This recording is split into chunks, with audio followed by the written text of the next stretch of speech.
You know, I grew up in an artistic family where everyone was doing something in one field of the arts or another. I was, I think, 12 years old when I did my first acting at the Actor Studio. And it's, you know, James Dean once said that the only reason to become an actor is because you have to. Um, I think that you know from a young age if that is a certain rush that you're going to need to satisfy you and to make you feel fulfilled. Um, and if you don't, then you shouldn't do it. It's just too brutal of a business most of the time. Um, so I think that at the ripe old age of 12, I figured out, you know, I kind of like this thing. I like talking to these people. Oh man, it's apples and oranges. You can't really beat movies. It's a fun gig. I mean, it's nice to have a trailer and makeup and you know an entire army that's basically all there for the same purpose, which is make the best film we can. Um, when you're on an Oliver Stone set, everybody brings their A game. Everybody brings their A game from the top to the bottom and in between. In terms of theater, you know, there's no way to really duplicate that rush you get when you take an audience that is live and right there in front of you through the journey of a great play. And you go through these emotions so that they can experience them without having to go through them themselves. It's a certain kind of human compact that obviously you lose as soon as there's a screen and a camera there. So I think, yeah, I think we'll always have theater. I think theater will always be a powerful force because we need that human touch, particularly as we spend more and more time with machines, with cell phones, computers. We start to lose our humanity. I mean, the price of our technology may very well end up being our humanity. So I think you got to have that balance. Personally, I try to do one for one if I can. Do a movie, do a play, do a movie, do a play. While at the same time writing and being in that cycle. Those two fields are writing and acting are almost diametrically opposed in terms of being an actor, it's in your interest to be in shape and to be healthy and to have a strong voice and to be flexible. As a writer, you're sitting in this position for hours on end. You get up and you can't put your shoulder down. It's not a healthy existence, so to speak. And it's probably not healthy for the person that lives with you either. But you do the best you can.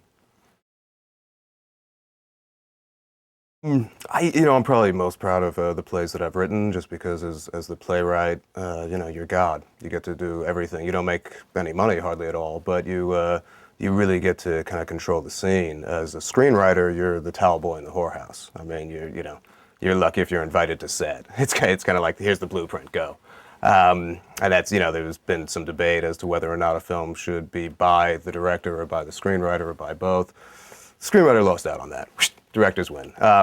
In theater, it's absolutely the opposite. But I'm proud of all the of most of the theater acting that I've done. The thing is to try to talk about a performance that will never be seen again, that was only lived by the people there. It's kind of like telling somebody about your dream. You know, they'll if they love you, they'll listen and smile, but they can't really get it. So there is a certain infinite quality to film that is nice. You do the work and you know it's always going to be there.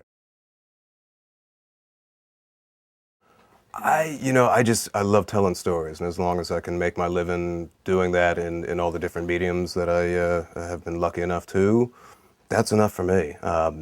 Really, it's there's different scales of stories. Sometimes you want to tell one that 20, 30, 40, 50 million people will want to see and hear. Sometimes you do one that 150 will want to see on one night.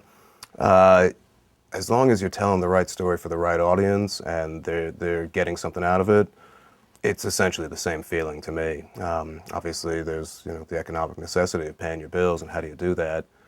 10 years ago, when I started out, I was kind of told I was insane for trying to pursue multiple fields at once, because in 5 years, everyone who just did one would have 5 times the resume I would if I was lucky. But I took that gamble because my gut told me it was the right thing to do, and as an actor, there's so much downtime. You want to fill it with something else. And as a writer, sometimes you're doing a passion project, sometimes it's a paid gig, sometimes there's nothing. So you can do a journalistic piece. At this point, I think the shift started in about 2008. A lot of factors why, I'm sure, but whatever the reasons, 2008, it felt as though the combination of distribution models starting to tighten and the publishing and film and music industries having to revolutionize themselves to catch up and understand how this is going to work in the new millennium. has made it a lot easier to pursue multi-platform careers.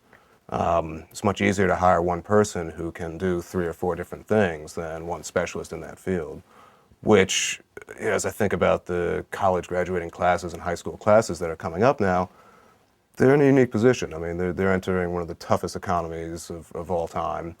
At the same time, if they're willing to work really hard, the ability they have to learn something much faster than we ever did before is there. And it's really a question of, are you willing to put in the effort and go that extra mile? Because if you are, I think there's actually more opportunities out there.